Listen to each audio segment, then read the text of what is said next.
కార్యక్రమం కొనసాగుద్ది అని చెప్పి కూడా విజ్ఞప్తి చేస్తున్నాం. అదేవిధంగా ఇందాక మా జానయ్య గారు చెప్పారు, అధిక కెమికల్స్ వాడటం వల్ల వచ్చే అరిష్టాలు, వాటి గురించి నేను జోలికి పోను. కానీ ప్రకృతి వ్యవసాయాన్ని కూడా ఈ రోజే రాష్ట్ర వ్యాప్తంగా శాంక్షన్ చేయడానికి కమిషనర్ గోపి గారు ఒక నిర్దిష్టమైనటువంటి ప్రణాళిక రూపొందించుకున్నారు. దాన్ని కంటిన్యూగా కొనసాగించి రైతులను చైతన్యవంతం చేసి నేషనల్ ఫార్మింగ్ లో కూడా తెలంగాణ రాష్ట్రాన్ని అగ్రగామిగా ఉంచాలనేది ఈ రాష్ట్ర ప్రభుత్వం యొక్క కోరిక అని చెప్పి మీకు ఈ సందర్భంగా మనం చేస్తున్నాం.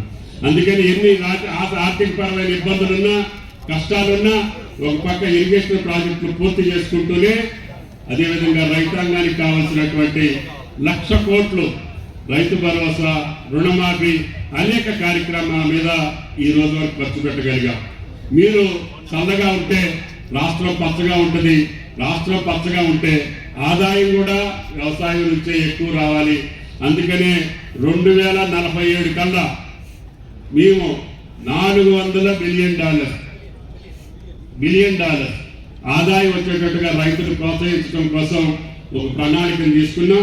దాంట్లో అగ్రికల్చర్ బేస్డ్ ఇండస్ట్రీస్ కావచ్చు, ఈ రకమైనటువంటి ఆధునిక పంటలు కావచ్చు, రైతాంగానికి అనుబంధ రంగాల్లో మా కలెక్టర్ గారు చెప్పినటువంటి మిగతా రంగాల్లో కూడా ప్రోత్సహించి అన్నిట్లో కూడా తెలంగాణ రైతుని అగ్రభాగాన్ని ఉంచడం రేవంత్ రెడ్డి గారి ప్రభుత్వం యొక్క లక్ష్యం.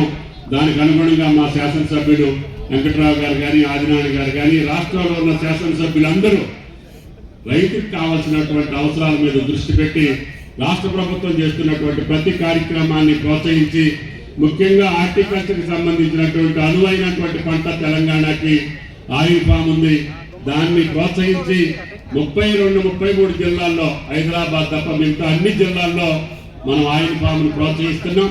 తద్వారా రేపు రాబోయే రోజుల్లో మిగతా జిల్లాల్లో కూడా ఇందాక మా చైర్మన్ గారు చెప్పినట్లుగా నెల్మెట్లో ఫ్యాక్టరీ స్టార్ట్ అవుతుంది. ఇంకా